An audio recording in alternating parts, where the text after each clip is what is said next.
I didn't believe in the supernatural until I stumbled upon the century-old book buried in the corner of my late uncle's attic.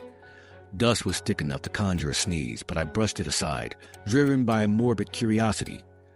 The leather cover was cracked, and the title was embossed in faded gold. Whispers of the Night. As I opened the pages, a musty odor washed over me, heavy and oppressive, like inhaling the very essence of age and regret. Each page was filled with ornate illustrations of rites and rituals that chilled me to my core, detailing folk magic and incantations for summoning spirits of the dead. I had always brushed aside tales of witchcraft and hexes as mere folklore, until that evening. As night enveloped my home like a suffocating shroud, I felt a strange compulsion to try one of the spells.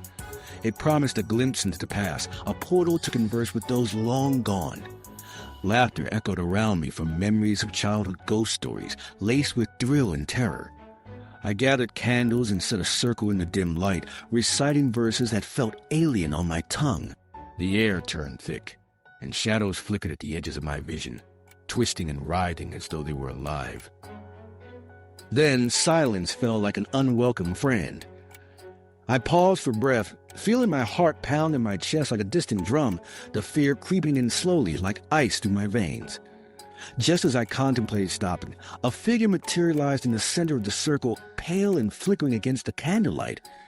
She wore a tattered gown that whispered secrets of forgotten times. Her eyes were pools of darkness, drawing me in, and I knew with horrifying clarity that she was no mere specter.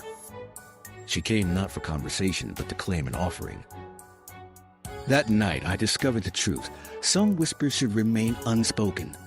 The shadows that inhabited my home shifted, lengthening and deepening, as the price of my curiosity loomed over me like an executioner's axe. What I thought would be a moment of connection became a descent into dread. Now, every flicker of light sends a shiver down my spine. Each corner of my house holds a potential darkness, and I can still hear her whisper echoing in my mind, asking for more than I was ever willing to give.